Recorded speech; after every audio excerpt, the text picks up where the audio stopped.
Sabes que muchas veces los adultos nos olvidamos que hemos sido adolescentes y de pronto empezamos a juzgar desde ese presente pensando que no hemos tenido un pasado. ¿Qué tal, amigos? Esta semana vamos a hablar sobre el libro El quinto hijo de Doris Lessing. Bienvenidos.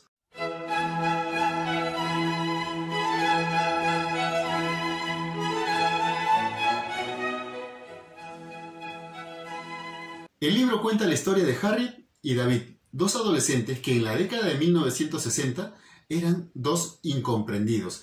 Ellos eran diferentes al común de las personas. Los chiquillos de esa época estaban buscando una libertad que tal vez no habían tenido. Ellos, en cambio, respetaban los valores tradicionales. Pensaban que había libertades que no se podían cruzar, como la del sexo, por ejemplo. Se conocen, se enamoran y deciden casarse lo más rápido posible. Forman su hogar. Tenían una idea en común bastante interesante, aparte de las demás. Querían tener muchos hijos. Muchos hijos. Esa idea también era algo ilógica para la época. Él decide comprar una casa enorme. La gente le decía que más parecía un hotel que una casa. Pero él decía, yo voy a tener muchos hijos y aquí van a vivir felices todos. Viene el primer hijo, todo normal. Viene el segundo, todo normal. Y así el tercero y el cuarto. Los embarazos de Harriet eran, dentro de lo posible, bastante llevaderos.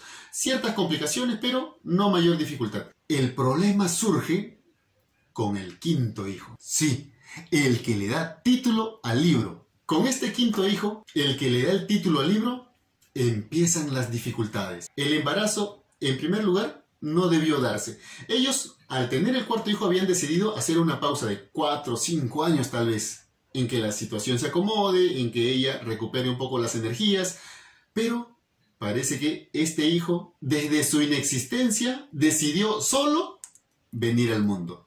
Ella quedó embarazada y, en realidad, si antes las complicaciones eran medianas, esta vez la cosa se complicó y mucho.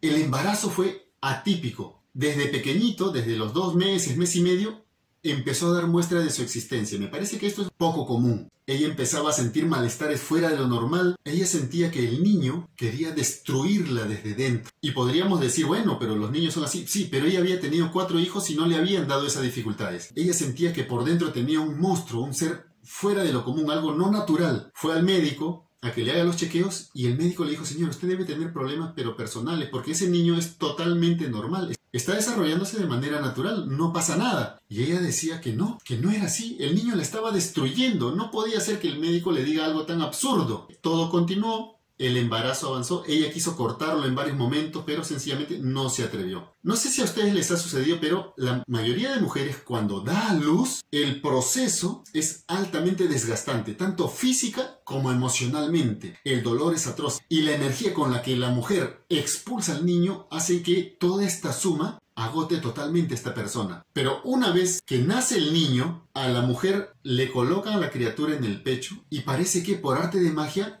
todo desaparece. Otro profesor en la universidad me dijo que el mayor placer que siente una mujer en toda su vida es cuando por primera vez le colocan a la criatura que llevó en su vientre por tantos meses encima de ella. Y parece que ella entra en una especie de limbo que la abstrae de todo lo que está sucediendo alrededor. Pero en este caso, a Harriet no le pasó eso. Cuando le colocaron a la criatura, ella en automático empezó a sentir cierta irritación. No se sentía feliz. Estaba rechazando por primera vez. Una reacción totalmente antinatural para una mujer. Al niño le ponen como nombre Ben. Empieza a manifestar características bastante impropias de criatura. Empieza a hablar a una corta edad. Empieza a caminar a una corta edad. Las primeras palabras que dice no son lo típico, mamá, papá, quiero pastel. Él tenía una voracidad que lo transformaba casi en un animal. Harriet, si antes lo aborrecía, estaba empezando a odiarlo. No quería ni verlo. Por segunda vez asiste al médico y por segunda vez le vuelve a decir, eso es absolutamente normal. No pasa nada. Señora, usted debe tener algún tipo de problema, le dijo. Imagínate. Pasa el tiempo y el niño tiene que llegar al colegio. En el colegio sucede que él no aprendía nada. Aprendió un poquito a leer, un poquito a escribir en situaciones básicas, pero más no. Entonces ella, preocupada, va al colegio, habla con los profesores y le dicen nuevamente lo que les dijo el médico. El niño es totalmente normal. El niño no tiene ningún problema. Y vuelta a decirle, El problema lo debe tener usted, señora. Resulta que el niño concluye el colegio y no aprendió absolutamente nada. Una anécdota que me pareció bastante curiosa es que de pronto, con 5 niños, ella ya no podía darse abasto, y sobre todo con un niño como Ben, tan complicado, voraz, inquieto. Así que piden ayuda a la abuela. Ella viene y desde el principio ella sí nota que era un niño diferente, que tenía algo raro. Incluso pudo asegurar ella que era cierto grado de maldad. El niño, a diferencia de los demás, que buscan integrarse, socializar, los tímidos se quedan a un ladito, asustados, tratando de ser invitados, él no. Él observaba a todos desde su fría distancia, como si no quisiera involucrarse, como si ellos no existieran. Un día, una de las cuñadas trae un perro, un gran perro, y de repente el perro aparece asesinado. Lo habían matado, un perro enorme. Todos en la casa, incluso nosotros los lectores, incluso yo como lector, todos sospechamos de que Ben lo había hecho. Pero Ben era pequeño, el perro era mucho más grande que él. ¿Cómo es que eso pudo haber sucedido? No podemos entenderlo, pero sí sospechamos que fue él. La madre corre a la habitación y lo encuentra totalmente dormido, en franca inocencia. Pero eso no significa que nosotros dejemos de pensar que fue él. Luego, un gato también aparece asesinado. Entonces las personas empiezan a preocuparse, dicen, algo está pasando, este niño no es normal. Este niño necesita un tipo de educación diferente, necesita evaluación, necesita tratamiento. Resulta que la tía habla con ellos dos, con los padres, y le dicen, el niño no puede continuar aquí. El niño es peligroso. En cualquier momento puede hacer algo terrible. Algo de lo que nosotros podemos arrepentirnos. Se va y se quedan los dos esposos, Harriet y David. Se ponen a conversar. Ella no quiere. Pero no quiere no por su instinto materno, ni por racionalidad, no querer hacerle daño a nadie. No, ella lo hace de manera mecánica, reacciona como un robot que trata de proteger a su hijo, pero no guiada por sentimientos, emociones ni por razón. Entonces, David le dice, tienes que hacerlo. Es un niño pequeño y no podemos controlarlo. Imagina cuando sea un joven, imagina lo que va a suceder. Antes de que pase una desgracia, tenemos que hacerlo. Finalmente, el niño es apartado de la casa. Por primera vez en muchos años, ellos vuelven a ser un hogar feliz. Se vuelven a juntar, vuelven a salir, vuelven a pasear, vuelven a sonreír, vuelven a ser histéricos en su euforia, en su felicidad. Pero esto dura poco. El germen de la maternidad empieza a torturar a Harriet. Ella empieza a preguntarse, a cuestionarse, a preocuparse. ¿Qué estará pasando con mi hijo? Al fin de cuentas, era su madre. En esta parte del libro tú te pones a pensar que al principio de la historia los padres adolescentes habían sido condenados al ostracismo, habían sido apartados del grupo por ser diferentes. Justamente lo mismo que le estaban haciendo a Ben. Era exactamente lo mismo. No había diferencia. Ellos eran sus padres. Habían olvidado lo que a ellos le habían hecho de jóvenes. Sencillamente, esto es una crítica muy fuerte a nosotros los padres, desde la perspectiva con la cual juzgamos a nuestros hijos. Sí, nosotros somos grandes, somos mayores, somos adultos, sabemos lo que se hace y lo que no se hace. Está bien, eso sí es correcto, pero olvidamos acercarnos a ellos desde su propio mundo, desde su propia adolescencia. Entonces, al no poder conectar, tenemos que imponernos muchas veces por la fuerza, olvidando que esta es la peor forma de acercarnos a ellos. Finalmente Harriet decide ir a buscarlo, ir a rescatar a su hijo de donde se encuentre. Llega a un lugar bastante deprimente en el que se encuentran personas marginales. Ellos eran los cuidadores. El lugar al que había llegado era un centro en el que los niños eran abandonados definitivamente por sus padres. Ella ingresa ahí, ve camas, muchas camas, y en ellas habían niños deformes, sin un brazo, con la cara caída hacia un lado. Todos ellos estaban dormidos, estaban sedados. Sigue avanzando y de repente encuentra a su hijo, que se encontraba con camisas de fuerzas, y la habitación en la que se encontraba estaba llena, manchada de heces. Él también estaba totalmente sucio. Era deprimente. En ese momento sintió una energía tal y dijo a los cuidadores, me lo llevo. Ellos le advirtieron, señora, este niño no es normal, es muy peligroso. Por eso, la dosis de calmantes que le ponemos es muy superior para un niño de su edad. Si usted se lo quiere llevar, es bajo su responsabilidad, por más madre que sea. Este niño es peligroso. Ella igual decide llevárselo, le entregan la medicina para que lo cede y lo regresa a casa. En casa decide meterlo al colegio, nuevamente. Se niega de plano.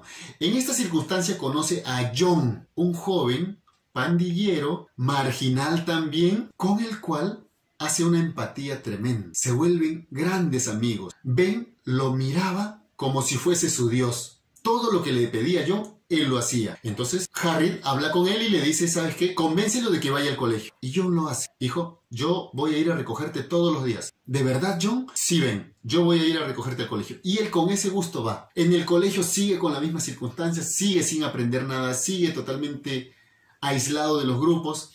La madre vuelta a ir al colegio y la misma respuesta que le dieron los médicos. Señora, su hijo no tiene absolutamente nada. El problema debe tenerlo usted. Si te pones a pensar, esta es una crítica que le hace Doris Lessing al sistema educativo.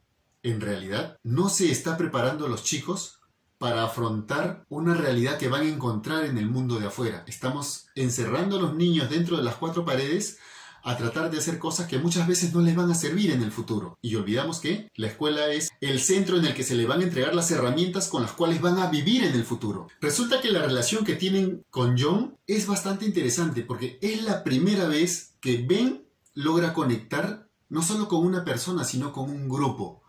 La pandilla de John básicamente adopta a Ben y lo llevaban muchas veces a los lugares donde ellos iban. Compartían con ellos sus experiencias, sus aventuras, buenas o malas. Siempre estaban con él. Pasa que de pronto John tiene que irse porque le salen unas cosas en otro lugar y luego abandona el lugar en el que se encuentra. Tiene que irse.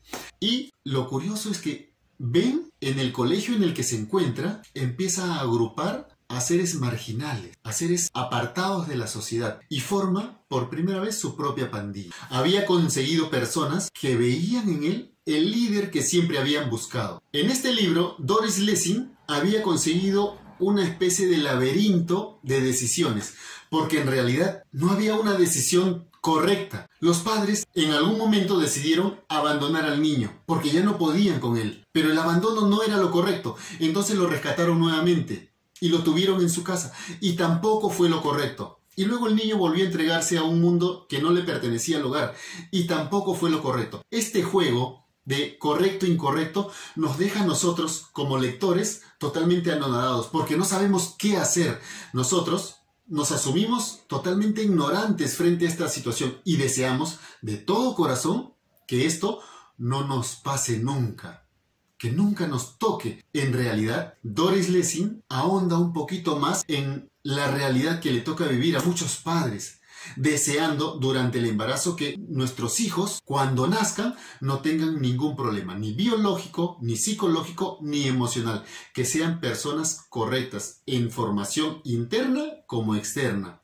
Pero no por eso el miedo al futuro deja de perseguirnos en todo momento. Es maravilloso cómo ella logra conectar con esto, con esta preocupación tan humana, tan natural que tenemos todos los seres humanos. Hace algunos años Rosa Montero entrevistó a Doris Lessing para el diario El País de España. En él hablaron del libro y ella dijo, Doris Lessing, que mientras escribía ella lloraba sangre.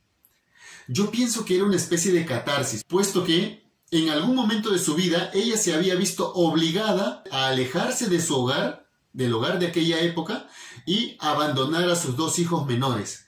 Entonces, el libro me parece que le ha permitido exteriorizar toda esa rabia, toda esa frustración, toda esa presión de la sociedad frente a una realidad que ella no pudo evitar. Ella lo dijo, yo no podía quedarme en este hogar. Si me quedaba, iba a morir. Ya sabes, si te gustó el video, no te olvides darle like, dejarme algo en los comentarios, compártelo en tus redes sociales para que podamos llegar a más gente y sobre todo, no te olvides de